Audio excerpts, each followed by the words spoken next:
Hello everyone. आज हम लोग डिस्कस करेंगे एग्रीमेंटल लोड कैसे कैलकुलेट करते हैं और उसके हिसाब से केबल और वायर साइज कैसे आएंगे। ठीक है, तो एग्रीमेंटल लोड क्या होता है? एक एग्रीमेंट होता है आपके और इलेक्ट्रिसिटी बोर्ड के बीच में। अगर आप कोई न्यू कनेक्शन लेना चाहते हो, न्यू मीटर कनेक्शन लेना चाहते हो, तो इलेक्ट्रिसिटी बोर्ड आपसे पूछता है कि आपका एग्रीमेंट कितना है, माने आपका लोड रिक्वायरमेंट कितना है, जिसके हिसाब से आपको वो इलेक्ट्रिसिटी बोर्ड आपको मीटर प्रोवाइड करे। इसके लिए आपको एक रिटन एग्रीमेंट करना पड़ता है। ठीक है, और उस एग्रीमेंट लोड को आपको बताने के लिए इलेक्ट्रिसिटी बोर्ड को आपको कैलकुलेशन की ज़रूरत होगी। ठीक है, तो एग्रीमेंट लोड कैसे कैलकुलेट करते हैं?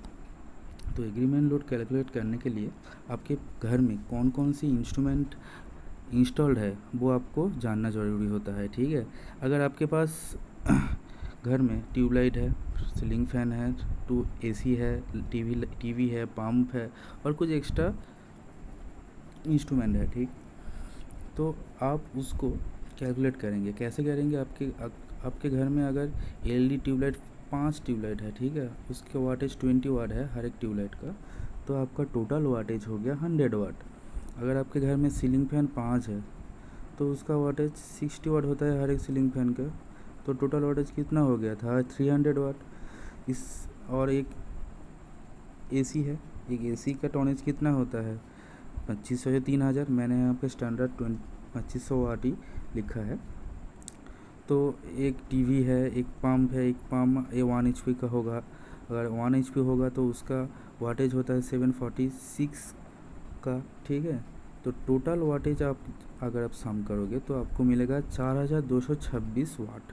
ठीक है, तो इस 4226 वाट को आपको किलोवाट में कन्वर्ट करना पड़ेगा।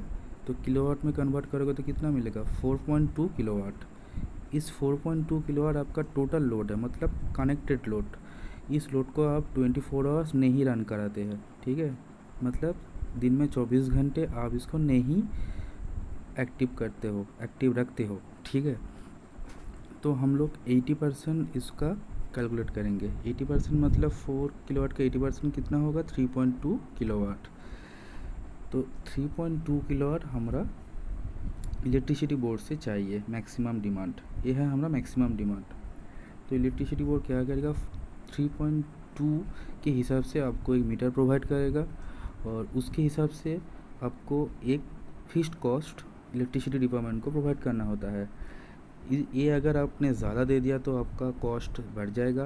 ये आपने घटा दिया तो आपका जो मीटर है वो आपका डैमेज भी हो सकता है, क्योंकि अगर आपने 3.2 के जगह आपने बोल दिया कि 2 किलोवाट का मीटर चाहिए, कि 1 किलोवाट का मीटर चाहिए, तो वो आपका 1 किलोवाट का मीटर दे देगा। अगर आपके उस मीटर के ऊपर आपने 3 किलोवाट का और 5 किलोवाट का लोड ऑन किया तो वो मीटर सह नहीं पाएगा, वो मीटर रन नहीं करेगा, वो डिस्ट्रॉय हो जाएगा। ठीक है, इसीलिए ये लोड बहुत इम्पोर्टेंट होता है एक न्यू मीटर इंस्टॉलेशन के लिए। ठीक है, तो हम लोग जान लिए कि हमारा एग्रीमेंटल लोड है 3.2 किलोवाट।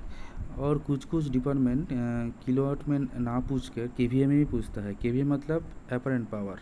ये केवीए में कैसे ट्रांसफ़र करेंगे? हम 3.2 को अगर हम 0.85 से डिवाइड करेंगे, 0.85 मतलब ये पावर फैक्टर होता है, एक स्टैंडर्ड पावर फैक्टर हम लोग लेकर चलते हैं। अगर आप इससे डिवाइड करोगे तो आपको मिल जाएगा 3.8 केवीए। ठीक है, आप उसको 3.8 भी बोल सकते हो और उसको 3.2 किलोवाट भी बोल सकते हो। तो हमारा लोड कितना है? घर का 80% लोड कितना है? मैक्सिमम डिमांड क्या है? 3.2 किलोवाट।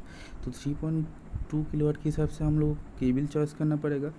तो केबल साइज़ चॉइस करने के लिए हमको करंट का मालूम होना बहुत ज़रूरी है। ठीक है, तो करंट निकालने के लिए हमको एक फार्मूला जानना होगा। फार्मूला क्या है? P equal to V into I, power is equal to voltage into current. तो हम लोग वोल्टेज जानते हैं कि सिंगल फेज का वोल्टेज होता है 230 वोल्ट।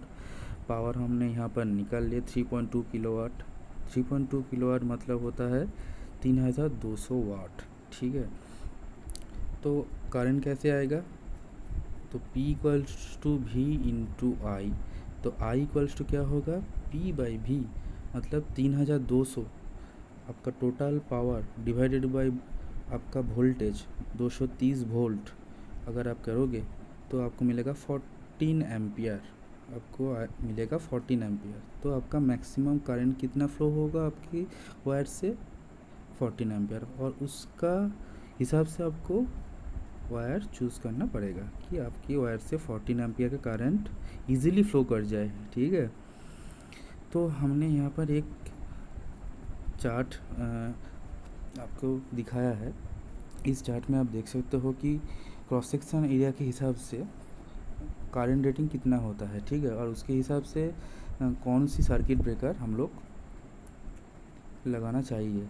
अगर हम लोग 1.5 स्क्वायर mm की हमारे पास कोई कॉपर वायर है, उसका करंट रेटिंग होता है 8 से 16 एम्पियर, ठीक है।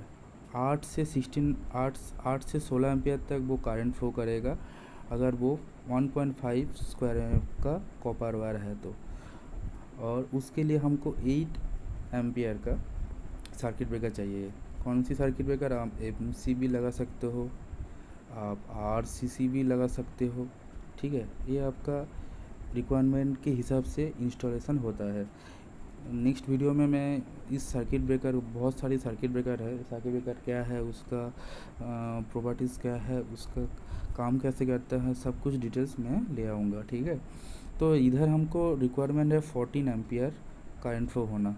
तो 14 एम्पियर करंट फ्लो होने के लिए ये 2.5 स्क्वायर एम का वायर है, ये हमारा सफिशिएंट है, क्योंकि ये 16 से 22 एम्पियर फ्लो कराता है।